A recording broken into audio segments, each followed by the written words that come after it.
আগে জানতাম রং খেলতে রং লাগে, আবির লাগে, পিচকারি লাগে।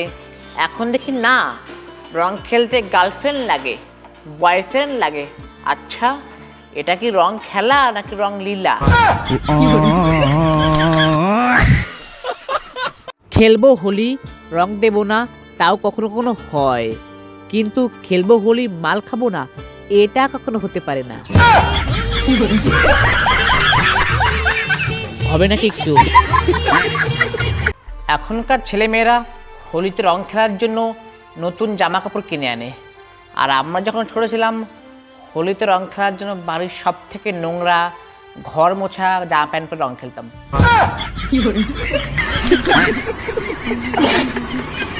বাঙালি আর যাই করুক, বাঙালির রং আর বাস সাধারণত সবাইকে ফ্রিতেই দেয়।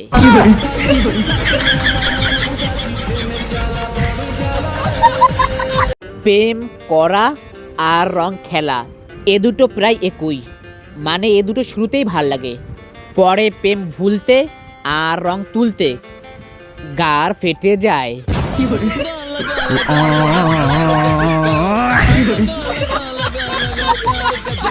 আলমারির জামা কাপড় সারা বছর পুরনো লাগলেও হোলি একমাত্র দিন যেদিন সব জামা কাপড় নতুন লাগে। ছোটবেলা ভাবতাম বড় হব, বড় হয়ে গরিবদের সাহায্য করব, আর এখন বড় হয়ে দেখি সবচেয়ে বড় গরিব তো আমি। এখন আমার সাহায্য করবে কিটা? আচ্ছা তুই বল, আমার ঠিক আর কতদিন অপেক্ষা করলে একটা গার্লফ্রেন্ড জুটবে? তুই বারা সারা জীবন অপেক্ষা করলেও তোর গার্লফ্রেন্ড জুটবে না। তুমি কলেজেও মদ খেয়েছো? হোয়াট ডু মিন বাই মদ খেয়েছো? মদ খেয়েছো মানে আমি বন্ধুদের সঙ্গে একটু ঘুরতে গিয়েছি বলে মানে মদ খেয়েছি? তুমি কি বোঝাতে চাইছো? এই কলেজের মতো শিক্ষা প্রতিষ্ঠানে আমি মদ খেয়ে এসেছি? তুমি ভাবলে কি করে আমি কলেজে মদ খেয়ে আসবো? হ্যাঁ, আমার একটা নিজের একটা দায়িত্ব আছে, আমি কলেজে কি করে মদ খেয়ে আসবো? তুমি আমাকে মাতাল ভেবেছো? মাতাল?